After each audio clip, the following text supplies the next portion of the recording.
I take Mike's point about what the audience wanted, and in a sense, I get it. But in another sense, at least from the audio on my end, I think the audience had multiple personality disorder. They would boo stuff, and then they would cheer the person.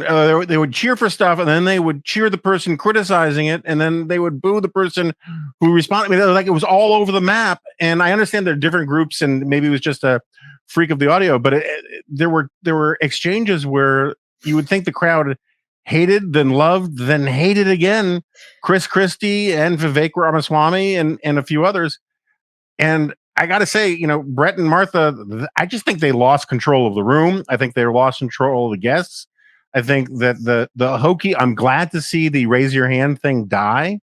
But at the same time, if you're going to ask people to raise their hand and then you get walked all over by people, you kind of got to do something to reassert your authority. And they didn't do that. So I thought the whole thing was kind of a mess. I will have to say, though, just to confess my priors and my biases, I've come to loathe Vivek Ramaswamy with such an intense passion. I thought he was so demagogic. I could not believe that no one jumped on him for literally saying that the Republicans who did fact-finding tours in Ukraine were visiting their Pope, Zelensky, which struck me as such a weird, dumb dog whistle. I mean, I'm not sure what dogs out there were responding to it, but I kind of suspect that I mean, I take Sarah's point. I think it's right when you're talking about viewership, but if you're talking about what clips get played later, which is kind of more important these days, which ones go viral, on cable news, I think Nikki and Pence helped themselves the most in terms of beating expectations and having things to say that that cable news networks will replay. It's just that I don't know that the cable networks matter as much as they used to, because the people who loved Vivek's nonsense will repeat it on social media, and the people who hated it will repeat it to their audiences on social media. So I just don't know what the afterlife on all that stuff is. Steve Hayes. Yeah, I apologize if there's some feedback or ambient noise over here in Milwaukee at the debate site.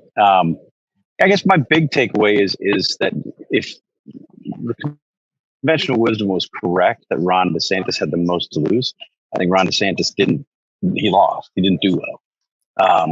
He had these sort of odd moments, the kind of things that maybe shouldn't matter in a debate, but do, where he had this sort of bizarre smile after he did a very forceful answer to open the debate. It was just weird. Just weird. He had a couple of other moments, in particular the looking around the stage before raising his hand.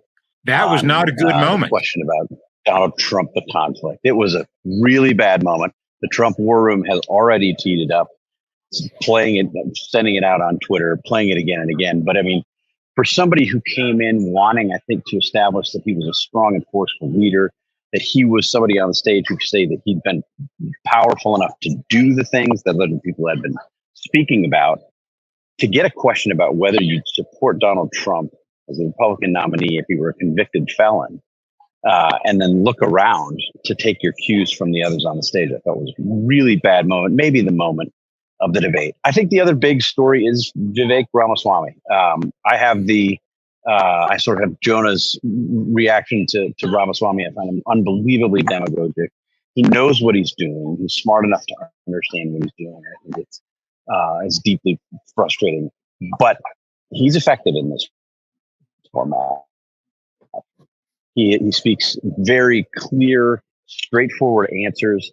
The fact that this guy was a rather obscure, unknown entrepreneur 6 months ago, when he wrote a piece, we were one of the first places to publish Vivek Ramaswamy was the Dispatch. Wrote a piece for us. Nobody knew who he was. Nobody cared what he thought. And now to be at the center of the stage, the Republican presidential debate, and to be the candidate who received most of the attacks from other candidates on the stage and picked most of the fights with other candidates. I just thought it was an amazing moment that this guy got so much time, in part because so many other people mentioned him in their answers. I think he'll end up coming out. I think that kind of demagoguery pays. I think it will be rewarded, and I think he's likely to have a good. Why not be a despicable demagogue in a party that loves despicable demagogues? Do we want to look at that hand-raising moment there for a second? I think we've got the little. You all signed a pledge to support the eventual Republican nominee. If former President Trump is convicted in a court of law, would you still support him as your party's choice? Please raise your hand if you would.